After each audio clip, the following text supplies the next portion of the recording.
Hello friends, কেমন আছো সকলে? আশা করি সকলে খুব ভালো আছো, আমরাও ভালো আছি।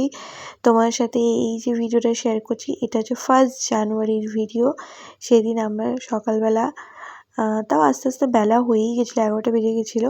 স্নান টান করে চলে এসেছিলাম আমাদের হালিশহরে সিদ্ধেশ্বরী মায়ের কাছে পুজো দিতে।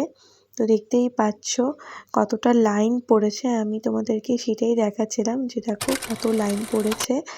বেশিরভাগই সবাই মূলো দিয়ে পুজো দিতে এসেছিলো, কিন্তু আমি মূলো নিয়ে আসিনি। মূলো নিয়ে একবার পুজো দিলে মূলো খাওয়া যাবে না, সেই জন্য আমি আসিনি। আমি একদম পৌষ মাস শেষের দিকে তখন একবার এসে মূলো দিয়ে পুজো দিয়ে যাব।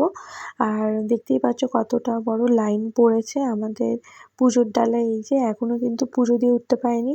আমাদের সাথে বোনও এসেছিলো, ওই যে বোন ওটাই বলছে যে এখনও পুজো কিন্তু আমাদের হয়ে ওঠেনি। তো ফাইনালি আমাদের পুজো দেওয়া হয়ে গেছে মায়ের কাছে। এখন মনে হচ্ছে যেন একটা চরম শান্তি পেলাম মায়ের কাছে পুজো দিয়ে। না, বিশ্বাস করবে না, মনে হয় যে এবার মনে হয় যে আমার একটা বড় কাজ পূর্ণ হলো, এরকম একটা ফিলিং হয় আমার।